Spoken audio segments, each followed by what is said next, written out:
Hello जी, नमस्ते, सत श्री अकाल, आदाब। कैसे हैं आप सब? आज हम बनाएंगे ढाबा स्टाइल एग करी और बहुत ही आसान तरीके से। तो चलिए शुरू करते हैं रेसिपी को।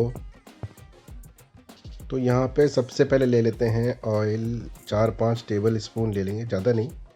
बस उसमें डाल लेते हैं अंडे। यहाँ पे मैंने उबले हुए अंडे लिए हैं, तो इनको फ्राई करेंगे मीडियम आंच पे। तो चलिए मीडियम आंच पे इनको फ्राई कर लेते हैं गोल्डन ब्राउन होने तक। तो गोल्डन ब्राउन हो चुके हैं एग, तो इनको पलट पलट के पकाते हैं। चारों तरफ से गोल्डन करना है, तो इनको एक बार घुमा लेते हैं। तो ये देखिए गोल्डन ब्राउन हो चुके हैं चारों तरफ से। तो अब इनको निकाल लेते हैं जी। तो यहाँ पे मैंने चारों अंडे निकाल लिए हैं। तो उसी तेल में डालेंगे प्याज बारीक कटा हुआ। तो प्याज डालने के बाद इसको थोड़ी देर के लिए फ्राई करेंगे, ज़्यादा नहीं, बस 2 से 3 मिनट के लिए। 2 से 3 मिनट के लिए इसको फ्राई कर लेते हैं। तो 2 से 3 मिनट हो चुके हैं, ऑनियन फ्राई हो चुका है। तो यहाँ पर अब इसके बाद इसमें ऐड कर लेते हैं कुछ सूखे मसाले। तो सूखे मसालों में सबसे पहले डाल लेते हैं हल्दी। हल्दी के बाद इसमें डाल लेंगे कुटी हुई लाल मिर्च अपने हिसाब स्पाइसी के हिसाब से। मैंने थोड़ा ज़्यादा डाली क्योंकि मुझे थोड़ा सा स्पाइसी ज़्यादा पसंद है। उसके बाद इसमें ऐड कर लेंगे धनिया पाउडर यानी कि कोरिएंडर पाउडर। और जी डालेंगे नमक स्वाद के अनुसार। नमक डालने के बाद इसकी फ्लेम को कर लेंगे थोड़ा सा लो, क्योंकि मसाले जल सकते हैं। इसको थोड़ा सा मिक्स कर लेंगे। मिक्स करने के बाद इसमें डालेंगे kitchen king powder. Kitchen king powder डालने के बाद इसमें ऐड कर लेंगे पानी, ताकि मसाले जले नहीं। तो पानी डालने के बाद इसको भी थोड़ा सा मिक्स कर लेते हैं। यहाँ पे मैंने डाली थी कश्मीरी लाल मिर्च, जिसको मैं दिखाना भूल गया।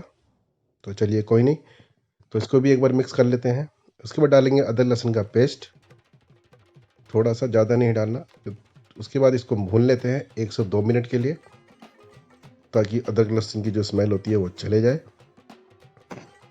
तो मसाला अच्छे से भून चुका है, ऑयल भी सेपरेट हो चुका है। अब डालेंगे इसमें एक टमाटर। तो टमाटर ज़्यादा नहीं डालना है, बस एक डालेंगे मीडियम साइज़ का। तो इसको भी भून लेते हैं। तो टमाटर भून चुका है, अब डाल लेते हैं इसमें पानी, ताकि टमाटर गल जाए।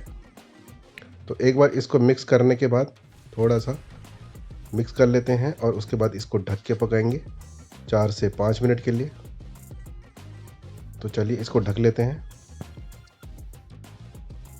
तो 4 से 5 मिनट हो चुके हैं, मसाला अच्छे से पक चुका है। ये देखिए रोगन देखिए बिल्कुल ऊपर आ चुका है। अब थोड़ा सा पानी और डाल लेते हैं, क्योंकि मेरे को इसमें लग रहा था पानी थोड़ा सा कम।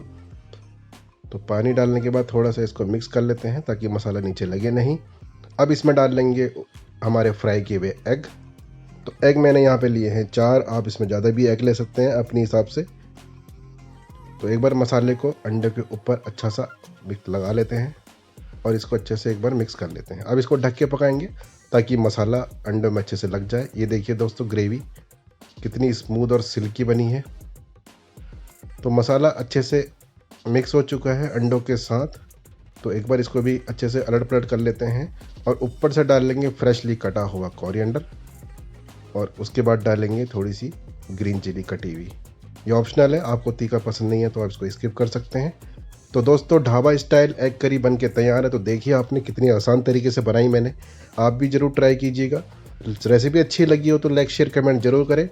तो चलिए जी, मिलते हैं अगली रेसिपी के साथ।